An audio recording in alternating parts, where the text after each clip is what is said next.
Did you know there are thousands of people out there who need help with something that most therapists simply are either unaware of or quite frankly just don't know how to treat effectively? These are people who end up so convinced that there's something physically wrong with them, they often end up seeking medical help or end up in the emergency room only to be told it's just anxiety. However, the issue they're experiencing doesn't go away and they simply feel fobbed off by the medical establishments because it isn't just anxiety. And additionally, they can't find any therapist who can treat it effectively, and those therapists who do claim to be able to help often make it worse because they don't really understand the actual mechanism that's going on. My name's Howard Cooper, and for over 20 years I've worked with thousands of people helping them make rapid changes. I spent 2 years as the lead presenter with Virgin Atlantic on their Flying Without Fear course, and more recently I've been focusing on helping people with anxiety and even created a new process called the Willingness Ladder, which over 200 change workers around the world are using with great results. But in the last 2 years, a huge percentage of my therapeutic life has been working with something called air hunger, which I truly believe is the most common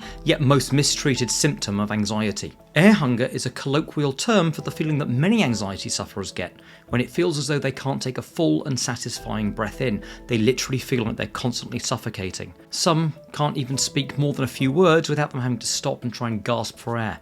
And others become so hyperfixated about their breathing, it feels like they're having to breathe consciously.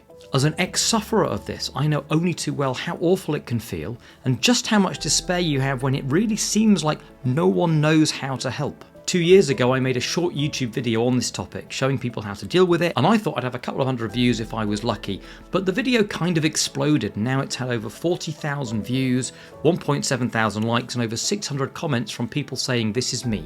Thank you for this help. Finally someone understands this, and so on. And now due to this, I get on average around 5 inquiries every week from people wanting help with this alone. The point is this. This could be a huge potential area you can capitalize on and help literally thousands of people reclaim hope.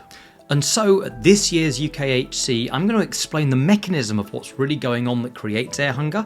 There is a physical component that causes it, but that's easily treatable. But it's the psychology around it that perpetuates the issue. And I pull back the curtain on it so you too can start helping people with this.